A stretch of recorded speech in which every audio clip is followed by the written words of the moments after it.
So we want to talk more, well, I want to talk more about the Luka trade because there are so many moving pieces. And I also want to talk about the De'Aaron Fox trade that just happened because the trade deadline is getting crazy. And we still have Jimmy Butler who might get traded. Well, it seems kind of likely. Well, actually, the more that time passes, the less likely it kind of seems that he's getting traded. Like, we know that Miami and Jimmy want a trade to happen, but it seems that the Phoenix Suns are literally the only team at this point, which maybe we'll talk about a little bit in this live stream as well. But that the Phoenix Suns are literally the only team that wants Jimmy Butler and that Jimmy Butler wants back. Because a report just came out that apparently Jimmy Butler was not interested in extending with the Warriors if they were to trade for him, which doesn't make sense to me because part of the issue that's being reported is that he wants the max extension. So if the Warriors said, we'll give it to you, and I don't agree with giving up the farm for Jimmy, like it just depends what they would have to give up necessarily. I don't know if that trade is worth it for the Warriors, but like, let's just say it is a good trade for them.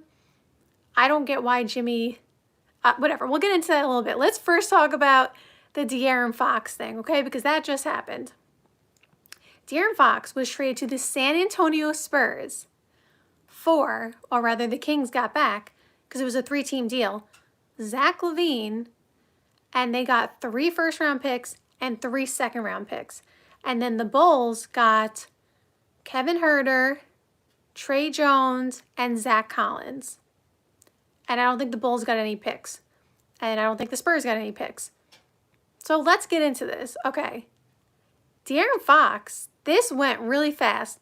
It literally came out a few days ago that De'Aaron Fox would want to go to the San Antonio Spurs. That was his trade destination, although it wasn't like confirmed. Like Sham said that he had asked, I believe Rich Paul is De'Aaron Fox's agent, and he had asked Rich Paul apparently, and Rich Paul would not confirm if the Spurs was the destination, but it clearly was. And so De'Aaron Fox gets exactly what he wants, and he ends up on the San Antonio Spurs. What?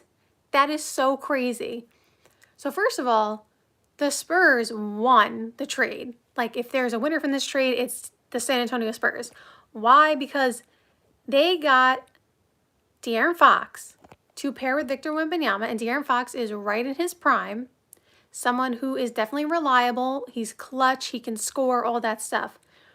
But here's the thing about De'Aaron Fox, or not even about De'Aaron Fox, but here's the thing about this trade. The Spurs didn't have to give up anybody. Isn't that insane? Like, this trade is obviously more reasonable than the Luka trade, which we'll talk about a little bit more in a second, because that one is just insane. But the Spurs didn't even have to give up Stephon Castle. They didn't have to give up Devin Vassell or Keldon Johnson.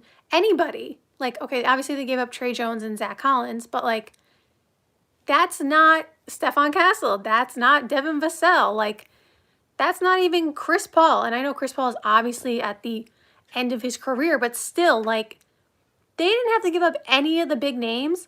All they had to give up was the 2 players who, you know, can help a team out. Like, they're, you know, quality players, but like, again, that's not Devin Vassell. And they didn't have to give up anything except like 3 picks. I believe the 3 first-round picks came from them. I'll confirm that after this video. But like, they won this trade. They had gotten De'Aaron Fox and they didn't have to do too much. And the thing is, they have plenty of time and they still have like 6 first-round picks that they can trade for other players like this summer. So the Spurs are just on fire right now. That's the first thing. I see the Timberwolves, they got Anthony Edwards and Rob Dillingham. Yes, they do. Anthony Edwards is a Timberwolf. That is correct. And then from the Bulls standpoint, this is actually a win for the Chicago Bulls. Why? Because they have literally been trying to move Zach LaVine for how long now? Forever. Like, it had gotten to the point where like they were like reportedly, allegedly, they had attached first-round picks to Zach LaVine. And teams said no. Like, let's just think about that for a second. Let's just back up a second. It's not that teams were offering first round picks for Zach LaVine and the Bulls said no. The Bulls were packaging Zach LaVine with their own first round picks, or maybe a pick they got from someone else, whatever, but like a first round pick that they own to get him off the roster. And teams said no to that. Do you know how crazy that is? Like, so the fact is, like, the Bulls getting him off their roster, although he's having a very good season, by the way, like, playing very well this year. But doesn't matter. They wanted him off the roster. So this is a win for them because they finally got him off the roster. That's basically why it's a win. It has nothing to do with Zach LaVine as a player. It's just that they were trying to trade him for so long. And so now they finally got him off their roster. So that's a win. And then for the Kings, I mean, I feel like, honestly, I feel like the Kings panicked a little bit, in my opinion. Like, I understand that they said they were trying to get ahead on the De'Aaron Fox thing. And, you know, before, I don't know, maybe his value will go down a little bit. I don't really think so. Like, that's why I think they panicked. Because, like, they got a decent haul in return. So, I mean, it's not like they got nothing. But, like, to me, I feel like they panicked. And here's why. Because De'Aaron Fox was under contract until next summer. Not this summer. He was under contract next year as well. There was, in my opinion, no reason to rush. This only got announced, like, supposedly they've been talking for a couple of months and they couldn't come to an agreement, and it was clear that he wasn't extending. Like, so that has been in behind the scenes for months. But regardless, like, it still was, I feel like, a little bit of a panic rush, just because, like, again, you could have waited till the summer, and over the summer, teams might be offering way more because every team is trying to reload for the next NBA season. So the fact that they did it so fast, I feel like maybe they could have gotten a little bit better deal. But again, they didn't get like a bad deal, like nothing like that. I just feel like they panicked a little bit. But like, regardless, now the Kings have Zach LaVine and DeRozan is paired back with Zach LaVine. And so the Kings, I guess, are going to try to win with Zach LaVine and DeRozan and Sabonis. And they're just going to try it out, and we'll see how it goes. This is their future right now, or their current situation. So I don't know if the Kings won this trade, honestly. I mean, I guess we'll see what happens with the picks. I have to see more because, like, I don't know. It's just, it's complicated. But the Spurs definitely won this trade for sure. Okay, let's get back to the Luka trade because this is the craziest thing, this Luka trade. Let's talk about it. So, I went live last night because it was driving me bananas because I didn't talk about it yet. And I was like, I just need to like vent and talk about it, right? But now we have more information. I've, listened and watched more things and stuff like that. Okay. So my stance is still the same, that the trade makes no sense for the Mavericks. Like, I'm sorry, it does not. And not, again, just like I said last night, reiterating, is not about Anthony Davis as a player. Anthony Davis is a very good player. He could help many, many teams in the league. Awesome defender. He can do a lot of things offensively. He can do so many things.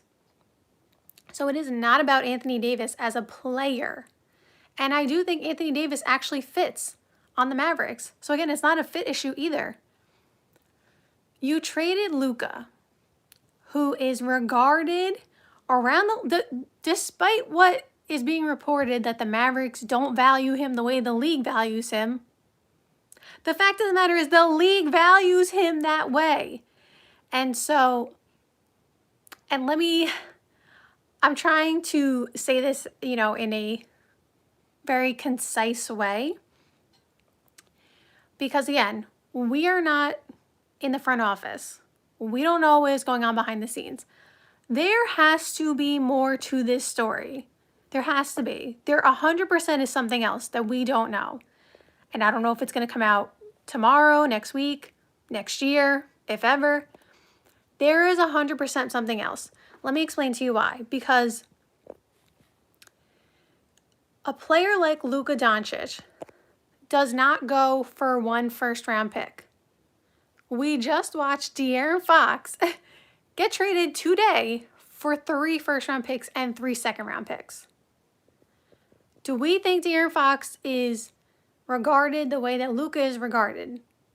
No, that doesn't mean De'Aaron Fox is not a really, really good player. But Luka, by a lot of people's standards, is a top 5, top 10 player in the league. An MVP candidate every single year. This past year, he just brought the Mavericks to the NBA Finals.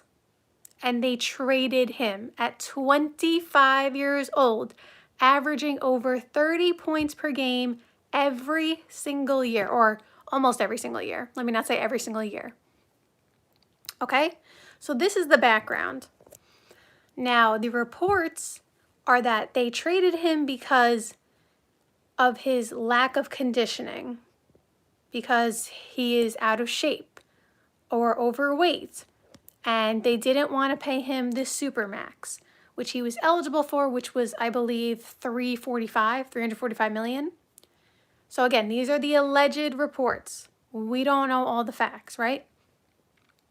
This is what's being reported. So I'm just taking my, answer based on what's reported. So with that in mind, if you are going to trade Luka Doncic, if you really feel like he cannot stay in shape, he will not get in shape, that he is not worth the supermax, right? Why? Put your thinking cap on for a second, people. Listen to me when I say this, because I have a couple of really important questions that I don't think people are really asking. People are asking the same questions, of course, that are important. Why the Lakers? Why now? Why did he go for so little, right? Those are all correct questions, and we're trying to figure out why. If your reasoning is that you don't want a player who, in your opinion, is not going to be able to stay healthy and is not in the best conditioning and that kind of stuff, why would you trade him for a player who is 7 years older? And again, nothing against Anthony Davis, really, really good player, but I'm just trying to explain it to you guys logistically. A player who has had extensive injury history, has missed a ton of time throughout his career, and has not proven that